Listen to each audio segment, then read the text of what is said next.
Olá, alunos do quinto período da Faculdade de São Lourenço. Hoje vamos tratar do procedimento sumário no processo penal. Trago aqui algumas observações importantes para a nossa prova N1, para o nosso plano de ensino. Nós estamos aí avançando bem no plano de ensino, e peço aos senhores que aí no portal vocês abram o conteúdo de PowerPoint no slide, para a gente acompanhar as aulas. O Código de Processo Penal, abram aí na plataforma do planalto.gov.br, e depois que escutarem as aulas,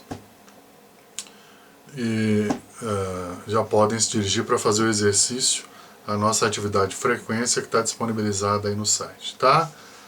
Então vamos lá, vamos seguir com os trabalhos. Na aula de hoje gostaria de mandar um grande abraço para meu primo Lisandro Ricói, lá de Belo Horizonte, que compõe uma das câmaras criminais do Tribunal de Justiça de Minas Gerais, na condição de assessor-chefe do desembargador Corrêa Camargo. Fica aqui meu grande abraço para você, Lisandro querido, e para o desembargador Corrêa Camargo, com o qual eu tive a oportunidade de trabalhar há algum tempo em Belo Horizonte, como defensor dativo, um dos defensores dativos da vara, e fui muito bem acolhido lá, tá? Fica aqui meu abraço e obrigado pelas sugestões e pelo acompanhamento das aulas, tá? Vamos lá. Procedimento sumário, então, vamos lá. Artigo 531 e seguintes do Código de Processo Penal. É uma matéria um tanto quanto enxuta, é um procedimento intermediário com algumas nuances importantes que podem vir a ser objeto de cobrança no seu exame de ordem ou eventualmente algum concurso público que você venha fazer. E naturalmente na nossa prova N1 da Faculdade de São Lourenço, tá? Então a primeira coisa que a gente tem é que retomar rapidamente da aula passada os procedimentos, né? Nós estamos falando do procedimento comum e especial, né? Dentre os procedimentos comuns, nós temos o ordinário, sumário e sumaríssimo, e os especiais, alguns deles, como crimes praticados por servidor público no exercício da função, desde que afiançáveis, né? Um procedimento especial, crimes de injúria, crimes contra a honra, que superem a alçada de juizado especial criminal, também é um procedimento especial. Lei de drogas, Código Eleitoral, certo? Procedimento Tribunal do Júri. Exemplos aqui de procedimentos especiais. Então, senhores, aqui nos slides que nós temos, é importante a gente identificar.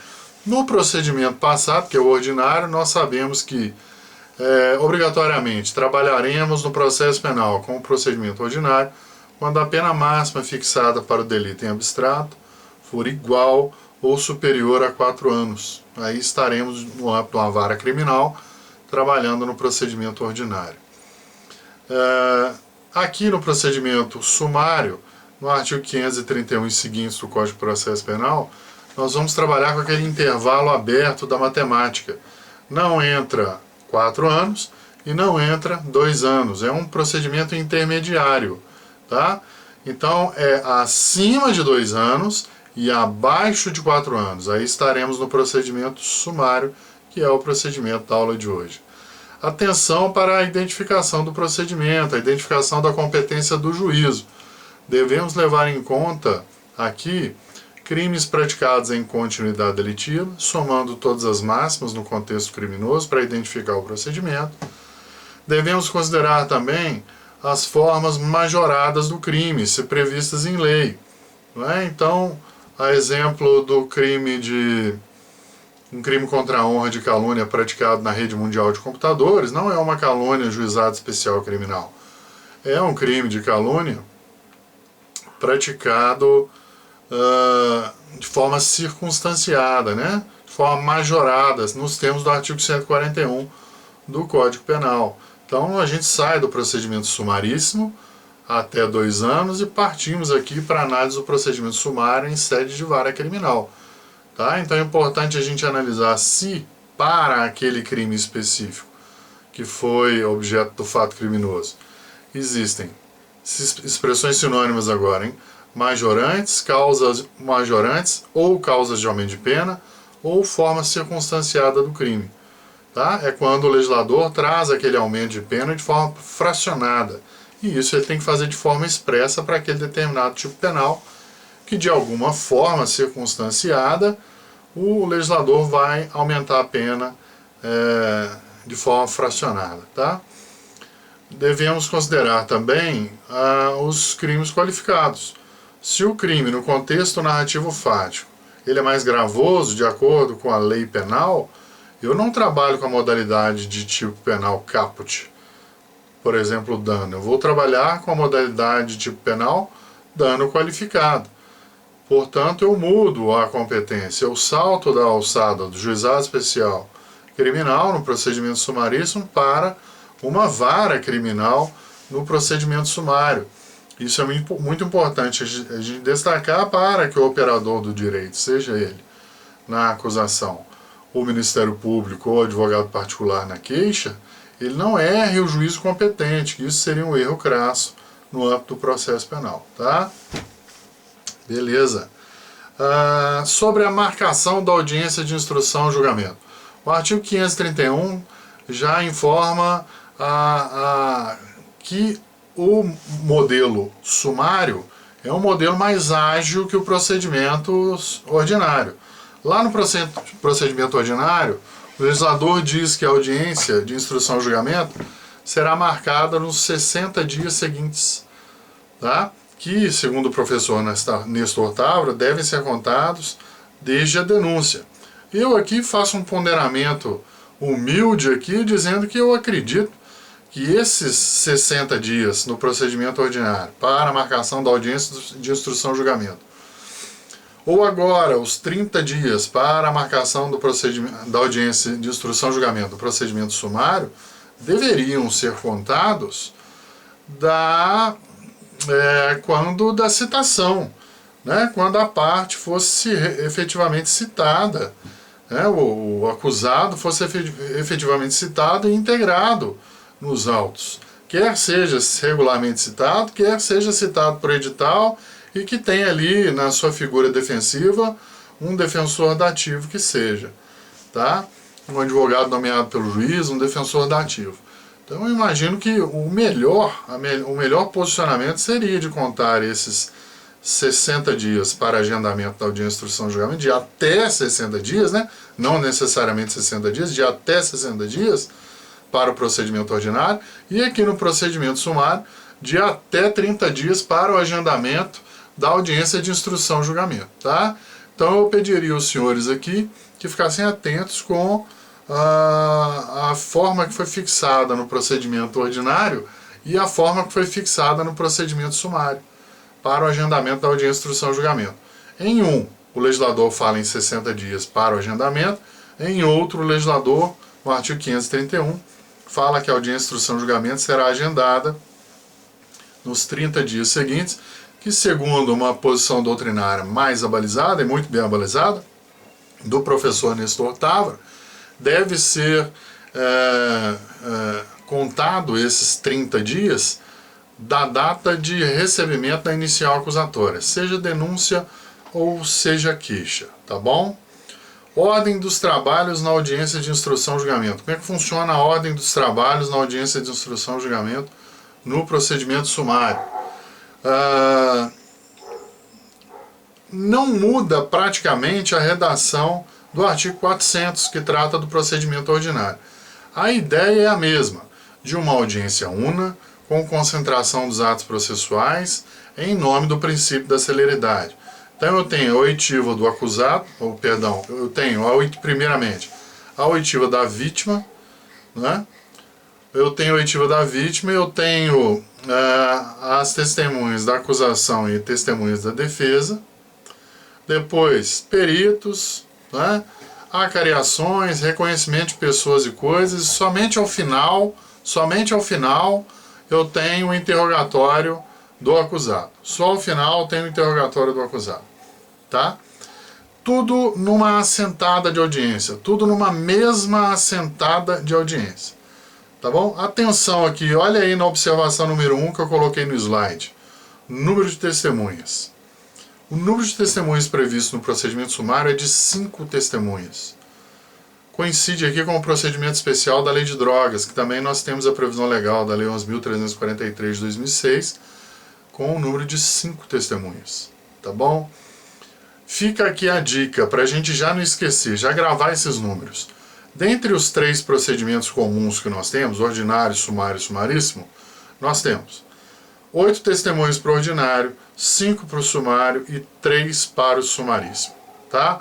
Na aula que a gente for falar do procedimento sumaríssimo, eu falo da previsão legal, que por analogia à primeira parte da Lei 9.099, nós temos o número de 3 testemunhas. Mas isso fica para a próxima aula. O que a gente deve guardar agora dentre os procedimentos comuns é que eu tenho em número de testemunhas 8, 5 e 3. Se gravar esses números fica fácil para a hora da prova. Tá? Depois de concluídos os trabalhos com o interrogatório do acusado como último ato processual e que o legislador quer que seja na mesma assentada de audiência, o ideal do legislador é isso, que nós façamos tudo isso no procedimento sumário, que deve ser mais célere, na assentada de instrução e julgamento. Após o interrogatório, iniciam-se os debates orais, certo? Então, o Código de Processo Penal prevê lá 20 minutos de manifestação para a acusação, na figura do Ministério Público, do advogado, no caso da queixa, ou do assistente da acusação. A bem da verdade, nós temos 20 minutos para o Ministério Público, 20 minutos para o advogado, no caso de queixa-crime. Acaso haja assistente de acusação, o prazo dele é de 10 minutos. Prazo este de 10 minutos que é acrescentado ao prazo da defesa, se houver assistente de acusação. Certo? Depois que a acusação fala, a defesa fala também por até 20 minutos, em razões orais, na audiência de instrução e julgamento, ao seu final. E após as manifestações, a previsão legal, atenção, a previsão legal expressa para que o juiz sentencie o feito em audiência. Há uma previsão legal nesse sentido, sentencie o feito em audiência, que a gente sabe que é muito difícil no dia a dia forense, tá? Mas a previsão legal é nesse sentido, em nome da celeridade. Tá bom? Atenção para a nossa prova N1. Não há previsão expressa. Atenção, registrem aí, anotem a observação, óbvio vai cair. Não há previsão expressa de memoriais escritos substituindo as alegações finais orais, tanto pela acusação quanto pela defesa. Não há no Código de Processo Penal, no procedimento sumário, previsão expressa de memoriais. Beleza? Memoriais. Todavia, o artigo 533 do Código de Processo Penal, que é um dispositivo que está no capítulo do procedimento sumário, ele prevê que, sem dúvida nenhuma, nem precisaria disso, é claro, mas ele prevê de forma expressa que o procedimento ordinário ele é aplicado supletivamente ao procedimento sumário e ao sumaríssimo, né? De forma expressa, ele diz que o procedimento ordinário é aplicado ao procedimento sumário, quando, porventura, faltar algum dispositivo legal naquele procedimento. Então, há uma aplicação subsidiária. Portanto, passem para o próximo slide. Slide 3. No procedimento ordinário, nós temos a análise inicial do magistrado, quando ele recebe a inicial acusatória. Denúncia ou queixa. Quando ele recebe a inicial acusatória, ele analisa pressupostos processuais, inépcia da inicial, pressuposto ou condição da ação, se há justa causa, requisitos mínimos de autoria ou materialidade delitiva naquela inicial. Se não houver, o próprio magistrado vai extinguir o processo sem resolução do mérito nos termos analógicos do Código de Processo Civil, no artigo 485 CPC. 485 CPC, extinção do processo sem resolução do mérito. Então, não há previsão expressa desse dispositivo no procedimento sumário, mas ele pode ser usado. O juiz, em sede de procedimento sumário, se ele se depara com uma inicial acusatória que faltam os requisitos da inicial, que eu acabei de dizer, ele pode extinguir o processo sem resolução do mérito. Normalmente, como eu disse na aula passada, o magistrado fixa um prazo para a parte, Ministério Público ou advogado, emendar a inicial, corrigir a inicial com o que está faltando, com o que está obscuro ou contraditório, não é? Com algum elemento, alguma condição da ação que esteja faltando, algum documento essencial, procuração no artigo 44, representação da vítima, trânsito em julgado na sentença civil de anulação do casamento, certo? Então, o juiz vai determinar a emenda inicial. Ele não vai extinguir o processo logo de cara em nome do aproveitamento dos atos processuais, tá bom? Mas, não suprido a exigência no prazo da emenda da inicial acusatória, sem dúvida nenhuma, não resta alternativa ao magistrado senão extinguir o processo sem resolução do mérito, nos termos do artigo 385 do Código de Processo Civil de forma analógica. Então é um dispositivo que não está expresso no procedimento sumário, e sim no procedimento ordinário, mas é perfeitamente possível o juiz utilizar dele dessa forma. Da mesma forma, como eu saltei esse item, os memoriais escritos, né? Não há previsão expressa, isso há de ser bem registrado pelos senhores, que eu vou cobrar isso na N1, é uma matéria que provoca o professor para cobrar do aluno, até porque os senhores vão fazer a prova com o Código de Processo Penal na mão, tem que saber manusear o código, tá? Se eu apresentar numa alternativa lá, que existe previsão expressa no procedimento sumário de alegações finais por memoriais escritos, essa alternativa está errada, não há essa opção. Mas é diferente dizer que os memoriais escritos não podem ser usados no procedimento sumário. Podem sim, de forma analógica ao procedimento ordinário. Beleza? Então separem aí as pegadinhas de prova. Não há previsão expressa do procedimento ordinário, não há previsão expressa dos memoriais escritos em sede de procedimento sumário. Sim, não há previsão expressa. É bom a gente saber disso. A lei fria da lei. Todavia, de forma analógica, pode o juiz, no caso concreto, facultar ou determinar que as partes, dado o excesso de serviço naquele dia de audiência, determinar que as partes, sucessivamente, no prazo de 5 dias cada uma, a iniciar pelo Ministério Público, a iniciar pela acusação e a terminar pela defesa, apresente os seus arrazoados escritos na forma de memoriais, tá? É dessa forma que a gente tem que ler o procedimento sumário. Ótimo. Olha outro dispositivo que não está previsto no capítulo do procedimento sumário, é a absolvição sumária. É possível a absolvição sumária no procedimento sumário? É possível. Ah, mas não está escrito lá no capítulo, eu estou com o código aberto aqui, não tem problema. É possível aplicá-lo analogicamente nos termos do artigo 533 do Código de Processo Penal, que autoriza de forma expressa. Tá? Então, a absolvição sumária aí, perfeitamente possível. A verificação de uma excludente de ilicitude latente no caso concreto, o magistrado já vai sapecar lá a canetada e absolver. Só que, atenção, no início do processo, quando eu ainda não tenho a resposta à acusação, a defesa preliminar, o juiz só faz a análise de uma peça isolada, que ele só tem a peça que se chama inicial acusatória. Então o juiz decide se recebe ou não a inicial acusatória, certo? É o que a gente chama de rejeição inicial da petição de inicial acusatória. Superado os aspectos processuais, se a petição estiver ok, e o juiz naturalmente vai mandar citar o acusado para apresentar a resposta em 10 dias, quando essa resposta for juntada nos autos e o juiz analisar tanto a inicial de novo quanto a defesa do acusado, e é há de se observar essa defesa nos autos, tem a absolvição sumária, ela parte de uma análise da peça defensiva. Então, quando o juiz analisa a peça de defesa, ele fala assim, olha, a defesa está coberta de razões, é causa de absolvição sumária. E o juiz agora vai decidir o mérito. No primeiro momento, na rejeição da inicial acusatória, ele extingue o processo sem resolução do mérito, se acaso a emenda da inicial não for observada. Extinção do processo sem resolução do mérito, 385 do Código de Processo Civil, de forma análoga.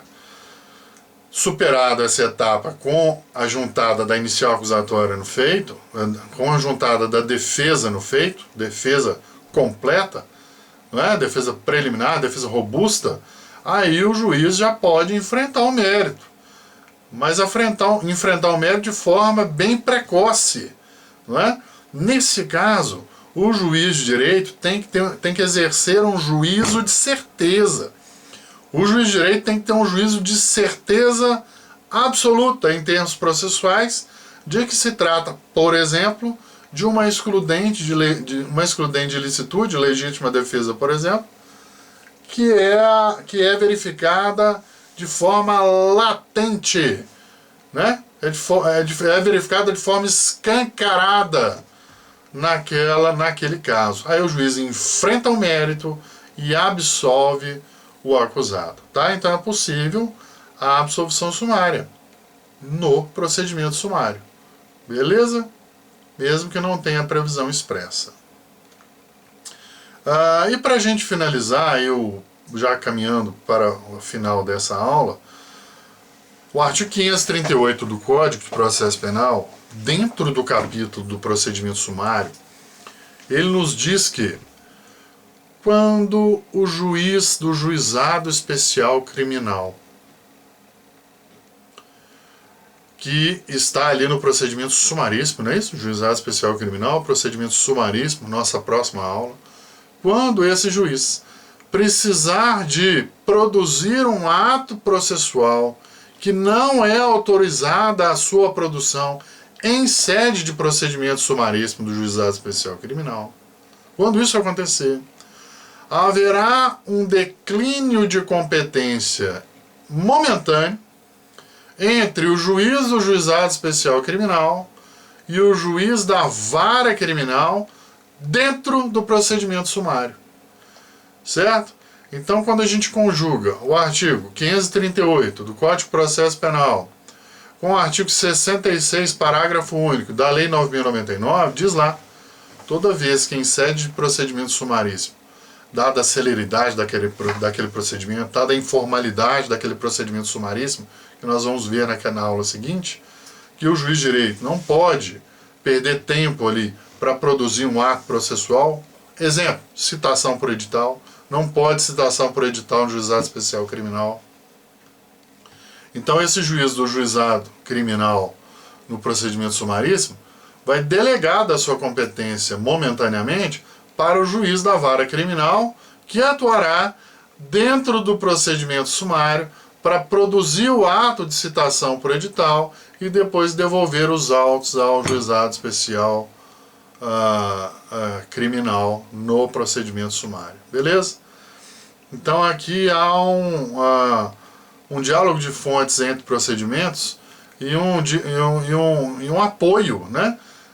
E que o juiz da vara criminal tem mais tempo em relação ao juiz do procedimento sumaríssimo, que é mais corrido, é mais ágil. Então, esse juiz da vara criminal, dentro desse nosso procedimento sumário, isso é uma questão de prova recorrente, né? Dentro do procedimento sumário, socorre ao juiz no procedimento sumaríssimo, praticando um ato processual. Pode ser até uma perícia, que é proibido no juizado especial criminal também. Pode ser uma citação por edital, que é proibido no juizado especial criminal. Então isso será realizado, né? Realizado por outro magistrado na vigência do procedimento sumário. Certo, senhores? E para a gente terminar, é claro que não foi um objetivo esse não houve nenhuma previsão expressa nesse sentido pelo legislador, nem é o que o legislador queria, face à audiência una ou audiência única em sede de procedimento sumário, mas, eventualmente, dadas situações concretas, a situação concreta mais comum é a vítima, a testemunha ter sido citada, ter sido intimada pelo oficial de justiça, testemunha ter sido intimada pelo oficial de justiça e não comparecer à audiência de instrução e julgamento por força maior. Justificada. Força maior, logo depois, imediatamente, posteriormente, justificada pela testemunha. Se for uma testemunha fundamental, o juiz vai interromper a audiência de instrução e julgamento, remarcar para outra data, para que aquela testemunha seja ouvida. Certo? Então, o que eu quero dizer aqui no procedimento sumaríssimo? Há previsão legal de fracionamento da audiência? Há previsão legal no Código de Processo Penal? Até há, né?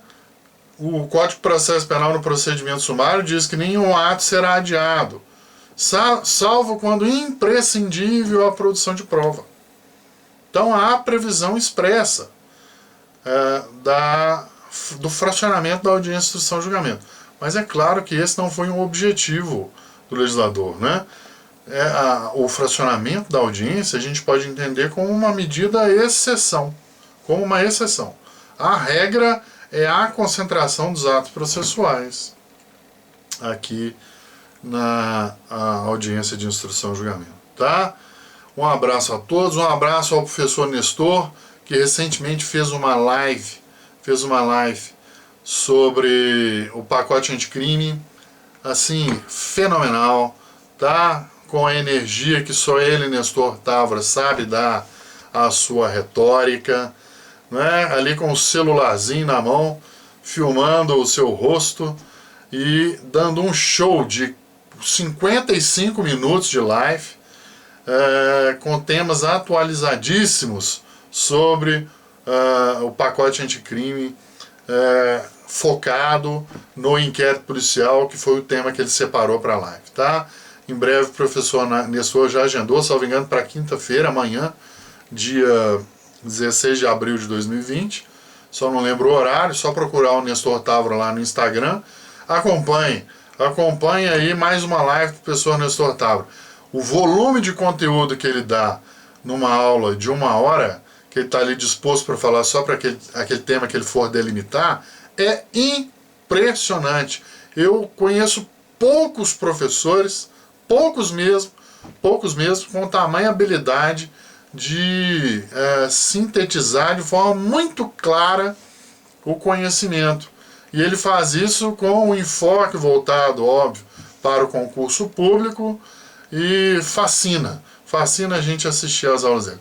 Forte abraço, professor Nestor Távora, coragem, grande abraço, tudo de bom, gente.